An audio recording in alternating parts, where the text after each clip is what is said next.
आंसुओं की अंतहीन दास्तां सुना रहे हैं। कह रहे हैं हिंदुस्तान वापस आकर लगा नई जिंदगी मिल गई। ऐसी ही कुछ हिंदू परिवारों से बातचीत की इंडिया डेली के संवाददाता आयशी मिश्रा ने। वॉल पर यह सुंदर बुनाई आप देख पा रहे होंगे कि काफी खूबसूरत कारीगरी जो है वो ये महिला करती नजर आ रही हैं। नानकी नाम है इनका और ये कोई आम महिला नहीं है और कई ऐसी महिलाएं हैं जो कुछ साल पहले पाकिस्तान से भारत आई थी एक उम्मीद में कि यहाँ की हवा में ये खुल के सांस ले पाएंगी, सुरक्षित रह पाएंगी और एक इज्जत की जिंदगी जो है वो जी पाएंगी। जिस तरीके से पहलगाम हमले के बाद जो हालात बने हुए हैं, ऐसे में पाकिस्तान से आए शरणार्थी जो LTV वीज़ा के तहत यहाँ रह सकते हैं, उनके मन में एक भय है, बेचैनी इस बात की कि ये सुरक्षित तो हैं यहाँ, लेकिन जो इनके अपने पाकिस्तान में छूट गए हैं वो क्या सुरक्षित हैं। और पाकिस्तान किस तरीके से हमने देखा पहलगाम में कि पूछा जाता है कि आपका धर्म क्या है और हिंदुओं को टारगेट करके मारा जाता है। क्या सच में जो पहलगाम में आतंकवादी करते नजर आए, क्या यही कहानी पूरे पाकिस्तान की है? हम आज समझेंगे और जानेंगे। लेकिन नानकी जी हमारे साथ हैं, कह रही हैं ज़्यादा पढ़ी लिखी नहीं है, लेकिन मुझे लगता है कि इंसानियत काफ़ी है। पढ़ना लिखना तो बहुत अलग बात है, वो किताबी ज्ञान तो हमें चाहिए ही नहीं। समाज में आप भी हैं, हम भी हैं। नानकी जी बहुत सुंदर बना रही हैं, कहाँ से सीखी हैं आप? ये हम सिंध में भरते थे। सिंध में पढ़ती थी? हाँ, सिंध में कढ़ाई करते थे। अच्छा, मतलब घर में माता से सीखी हैं, स्कूल में सीखी हैं? नहीं, स्कूल तो गए नहीं है, स्कूल घर पे किसी यार दोस्त ने सिखा दिया। हाँ। कोई भरती थी मेरी सहेली, तो उनसे मैंने सीख लिया। पाकिस्तान में कहाँ रहती थी आप? सिंध हैदराबाद रहते थे। अच्छा, ये बताइए स्कूल क्यों नहीं गई आप? स्कूल मुसलमान है ना, हाँ, इसकी वजह से नहीं गए। तो सिर्फ मुसलमान ही स्कूल जाते हैं? नहीं, वहाँ पे हिंदू मुसलमान जाते हैं, मगर हमारी लड़कियाँ पढ़ने नहीं भेजते हैं। पढ़ने नहीं भेजते हैं क्योंकि वहाँ पे कलमा भराया जाता है, कोई लड़कियों को छेड़छाड़ भी हो जाती है, इसकी वजह से नहीं जाते। स्कूल में कलमा पढ़ाया जाता है? हाँ, तो उनकी वो ना, पहले तो स्कूल में कलमा पढ़ते हैं ना। लेकिन आप तो हिंदू हैं। मैं तो हिंदू हूँ, तो कैसे कलमा पढ़ सकती हूँ? इसलिए स्कूल नहीं गई? इसलिए नहीं गई। कोई भी हमारी महिला ना पढ़ी लिखी नहीं है, सब ये काम कर लेगी और पढ़ी लिखी नहीं है। लगभग क्या उम्र होगी अभी आपकी? 35? मेरी 40 की करीब हो रही है। 40 साल? जी हाँ, हो रही है। 20, 25, 30 साल तो आपने पाकिस्तान में बिताया होगा? हाँ, बिताया है। हाँ। क्या उन 30 सालों में अगर आपके बचपन को याद करें, आपकी जवानी को याद करें, कैसा रहा उस वक्त? क्या हालात थे? आपका बचपन कैसा रहा? हमारे बचपन में तो ऐसे नहीं था पहले, अभी देखते हैं तो वहाँ हालत ज़्यादा ही ख़राब हो रही है। हमारे बचपन में हम खेती बाड़ी करते हैं, खेती में ही रहते थे, शहर नहीं रहते थे। हाँ, शहर नहीं रहते थे, शहर का पता ही नहीं पड़ता। कभी कभी शहर जाते थे माँ के साथ। हाँ।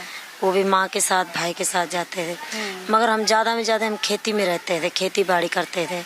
खरबूजा और खीरे जो भी है अपना, टमाटर, ये खेती बाड़ी का ही काम करते और ज़्यादा में ज़्यादा ये काम करते हैं। अच्छा। घर के लिए तकिया वगैरह बनाते हैं। नानकी जी, हम ये समझना चाहते हैं कि पाकिस्तान में जो महिलाएं रहती हैं, हिंदू महिलाएं रहती हैं, क्या वो इतनी आज़ाद हैं कि अपने मन से पढ़ाई लिखाई करके कुछ बन सके, सपना देख सके? मेरी उम्र में पढ़ाई नहीं हुई तो अभी वहाँ क्या पढ़ाई होगी? अभी हालत तो आप लोग देख ही रहे। मेरी उम्र कितनी है अभी? उस टाइम तो कुछ पता ही नहीं था, कोई भेदभाव नहीं था, मगर अभी तो भेदभाव तो ज़्यादा है वहाँ पे, तो कैसे पढ़ाई होगी? भेदभाव ज़्यादा हो रहे हैं। आप देख भी रहे हो क्या हालत हो रही है। क्या आपने अपने सामने में 30-40 साल के जीवन में कभी पाकिस्तान में देखा है कि क्योंकि आप हिंदू हैं सिर्फ इसलिए टारगेट किया जाता है, चुन चुन के चिन्हित किया जाता है कि ये हिंदू हैं, ये नहीं कर सकते, ये यहाँ नहीं जा सकते, इनको मारो पीटो, या हिंदू की बच्चियों के साथ कुछ ऐसा करते हुए? नहीं, नफरत तो करते हैं वो लोग, नफरत करते हैं। जैसे हम अपने यहाँ ढाबा है, होटल है, खाने के लिए जाते हैं तो सब लोग यहाँ पे साथ में खाते, हिंदू मुसलमान खाते, मैंने देखा। मगर वहाँ वो बात नहीं है, भेदभाव है, और वो तो है ही, नीच कौम करके समझते हैं, काफिर समझते हैं। हाँ, काफिर समझते हैं। हिंदू क्या करोगे पढ़ लिख के, और हिंदू की लड़कियाँ क्यों खूबसूरत नहीं है, ये तो हमारी खूबसूरत नहीं है। खूबसूरत इतनी क्यों होती है? अच्छा। कोई खूबसूरत हमारे हिंदू में भी हो ही जाती है हाँ। बच्चियाँ, हाँ। तो क्या बोलते हैं आप आपके नहीं दिखते हैं, ये हमारी कौम की है। मतलब जो खूबसूरत हिंदू बच्चियां होती हैं वो कहते हैं कि हमारे कौम की है। जी हाँ कहते हैं, मगर हमारी जो उम्र में थे ना ऐसे हालात नहीं था। अभी सोच रहे हैं, जो समझ रहे हैं वहाँ पे ज़्यादा ही हालत ख़राब है। अभी तो ज़्यादा ही वहाँ पे लड़कियों पे हाथ डालने लगे हैं, अपनी जैसे लड़कियों बच्ची पे इज्जत पे हाथ डालने लगे हैं। अभी सोचते हैं तो वहाँ पे हालत बहुत दिल कांपने लगता है। नानकी जी, ऐसा है क्या सड़क चलते बच्चियों को उठा लेते हैं या घर से उठा लेते हैं? नहीं, सड़क तो नहीं है। देख, अभी मेरी उम्र में ऐसी नहीं हुई है। मैं कह रही हूँ अभी सड़क पे भी उठा रहे हैं, सड़क पे भी उठा। अभी घर पे ही घुस के भी उठा रहे हैं, हमने सुना है। और वहाँ पे कोई हमारे रिश्तेदार रहते हैं, वो कह भी देते हैं कि अभी 10-12 लड़कियाँ अभी 2 महीने में उठाई है लड़कियाँ। 2 महीने में 2 महीने में उठाई, बोले इसने इस्लाम कबूल कर लिया। इस्लाम कबूल कर लिया। हाँ, इसने इस्लाम कबूल करा, ये हमारी है। अब उनको तो इस्लाम का पता नहीं है, हिंदू लड़कियों को तो पता नहीं है, और पढ़ी लिखी तो है नहीं, तो कहाँ से इस्लाम कबूल करेगी? और गीता भी नहीं पढ़ सकती है, सुन सकती है मगर पढ़ तो नहीं सकती। जो आपके वहाँ रिश्तेदार रह रहे हैं, डर है उनके साथ कुछ ऊंच नीच ना हो जाए? ये तो डर है ही है, क्योंकि अभी हालात भी ख़राब हो रहे हैं। हम 2 दिन से सुनते सुनते बीमार हो चुके हैं, देख रहे हैं तो अपने ही रिश्तेदार हैं। देखिए, नानकी जी की आंखें भर आई क्योंकि इनके अपना खून, अपना पूरा खानदान जो है वो पाकिस्तान में है। नहीं, मेरा खानदान इधर है। हाँ।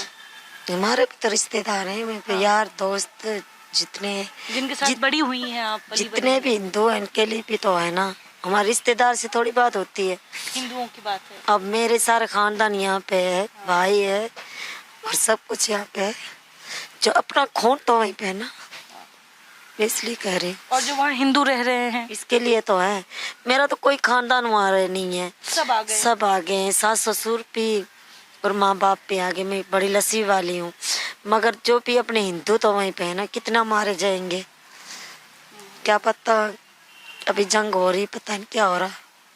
लेकिन जंग होती है तो वो सरहद पे होती है, देश के अंदर थोड़ी होती है। नहीं, क्या पता अवामी जंग हो जाए, गदर की तरह हो जाए। अपने देश में आप चले जाओ, हमारे देश तो कोई ऐसे थोड़ी साबुत भेजेंगे, वो सबूत नहीं भेजेंगे। साबुत तो इंसान को नहीं भेज सकते वो लोग। हम ये कहते हैं, ये जंग से, जान से, नफरत से, दोनों मुल्क से ये कहते हैं हाथ जोड़ के, किसी के जवान बेटे मरेंगे, कोई फौजी मरेगा, शहीद हो गए। लेकिन जो 26 लोग मारे गए आतंकवादी हमले में, वो भी किसी के शौहर थे, पति थे। मैं तो कह रही हूँ वो तो मारेंगे, वो इंसानियत नहीं था उसके अंदर जिसने मारा, मगर अभी इंसानियत भी तो है अपने अंदर में। मैं ये सोच रही हूँ कि अभी जंग हो गए तो कितनी फौज मरेंगी, बिल्कुल। कितने अवाम मरेंगे, कितने किसकी मांगे उजड़ेगी, पता नहीं किसकी माँ गोद उजड़ेगी। नानकी जी, बिल्कुल आप जो सोच रही हैं इंसानियत के नाते और कह रही हैं कि सरहद पे मतलब मरे कोई, लेकिन वो किसी का शौहर, किसी का खून हो सकता है।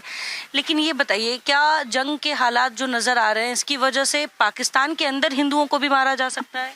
हो सकता है। अब यहाँ पे ना पूछ के मारे तो वहाँ थोड़ी छोड़ देंगे। हो सकता है अपने देश में ना पूछ के मार रहे हैं, वो तो पाकिस्तान उनके देश है, इस्लामी देश है, वहाँ भी चुन चुन के हो ही सकता ना।